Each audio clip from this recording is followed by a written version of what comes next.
aí, meus nobres amigos do canal Central HQs, bem-vindos a mais um vídeo resenha aqui do canal. Eu me chamo Fernando e hoje nós vamos falar de mais um lançamento da editora Alta Geek, que vem muito forte no mercado de quadrinhos nacionais e nós, obviamente, agradecemos.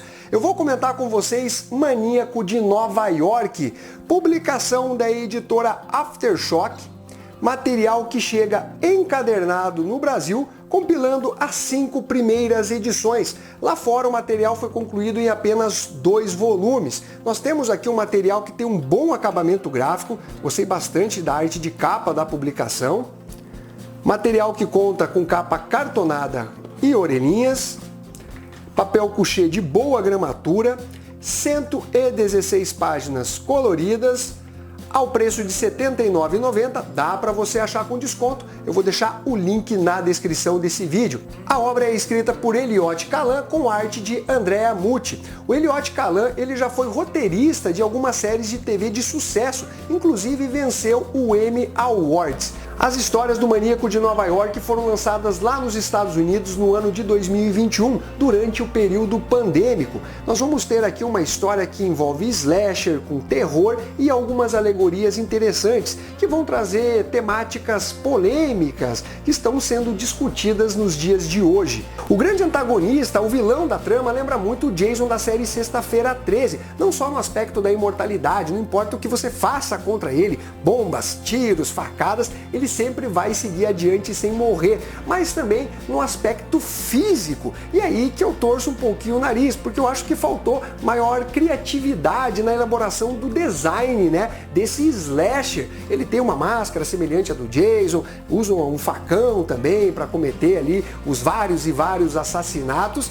Por outro lado, já traz a ideia, né, de um slasher que realmente vai aterrorizar a população e simplesmente não pode ser parado. Mesmo assim, essa falta de originalidade acabou me incomodando. Basicamente, nessa história nós temos um maníaco de Nova York que ganhou o nome de Harry, sem qualquer explicação, foi simplesmente jogado dentro da história. Ele cometeu uma série de crimes, inclusive lá na Times Square matou mais de 70 pessoas, incluindo crianças, mulheres, policiais, e simplesmente ninguém consegue pará-lo. E aí nós temos o lance da alegoria, né? Quando a pandemia chegou, todo mundo ficou assustado, tentou de todas as formas criar uma cura, ou as pessoas se protegendo, ficando em casa, todas aquelas medidas sanitárias, né, para evitar o contágio.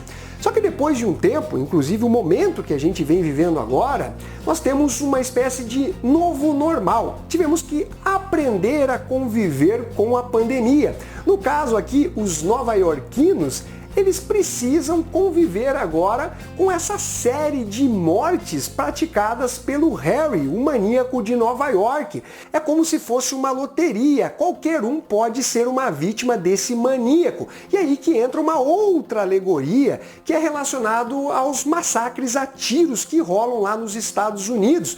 Tem o lance aqui também da questão do controle de armas. Será que se a população tivesse armada, conseguiria conter, né, o ímpeto assassino do Harry e assim por diante? Tem também uma questão envolvendo a própria mídia, de como ela vem tratando, né, o caso aí do maníaco de Nova York. Tem um escritor de um livro aí sobre, né, esse psicopata que acaba ganhando dinheiro em cima do sofrimento das vítimas. Então tudo isso é abordado dentro desse quadrinho e não de uma forma sutil, ela é realmente escancarada dentro da história. E nós vamos ter 2 protagonistas, são elas a Zelda Pettibone, que é uma detetive, e a nova assessora do prefeito, a Gina Greene, que está comandando, né, a operação de caça ao maníaco de Nova York. As duas, que têm um passado conturbado, cada um à sua maneira, precisam unir forças, né, para tentar bolar uma estratégia, descobrir da onde surge, né, o Harry, que simplesmente aparece numa estação de trem e começa a matar diversas pessoas, ou surge num determinado local aleatório e começa também, né, com o seu massacre, utilizando ali o seu facão, bem ao clima do Sexta-feira 13, né, Inclusive, nós temos uma clara referência à série Sexta-feira 13, parte 8, Jason Ataca Nova York. Eu gosto bastante desse filme, particularmente. Nós temos, então, uma série que vai trazer algumas mortes violentas, né? Ele invadindo um trem que está todo automatizado ali, esquartejando as pessoas, de forma sempre aleatória. E aqui são colocadas algumas pistas em relação da onde surge, né, esse maníaco de Nova York, qual seria a origem dele. São colocadas ali a conta-gotas dentro da história e que provavelmente vai ser desenvolvido mais ali no segundo volume. Temos também aquele político salafrário que está representado pelo prefeito de Nova York, que não está preocupado exatamente com as vítimas, mas sim com o novo trem automatizado que ele acabou lançando e já nessa primeira viagem, né, acabou tendo o ataque aí do Harry, que vitimou uma porrada de gente, e as duas detetives, elas vão chegar nesse local, e aí tem mais talvez um furo de roteiro, as pessoas não conseguem sair do trem, mas as duas conseguem entrar, então fica uma coisa um pouco forçada por esse aspecto, mas de uma maneira geral, é uma obra realmente interessante de terror, que traz esses elementos críticos que, goste ou não, fazem parte, né, do nosso mundo mais atual e moderno. Então nós temos aqui um trabalho que particularmente eu gostei. Você tem uma paleta de cores mais pálida para publicação. Como vocês estão vendo, muitos cadáveres aqui pelas páginas. Não é a publicação mais gore que eu já li de terror.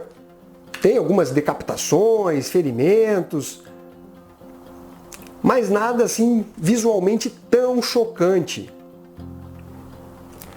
Eu gostei desse primeiro volume, achei bem promissor, ainda que tenha algumas conveniências, algumas falhas de roteiro e tal.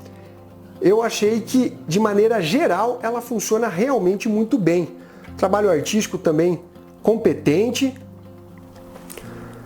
Você tem, além, né, dessa questão do próprio maníaco de Nova York, um caráter pessoal das duas coprotagonistas da história, que trazem alguns traumas, alguns arrependimentos. Então, galera, que nota que eu dou para o Maníaco de Nova York da Alta Geek? Eu dou uma nota 8,5. Quem gosta de quadrinhos de terror, de slasher, com certeza vai se divertir com esse material. Então fica a dica para vocês, um abraço para todos e fui!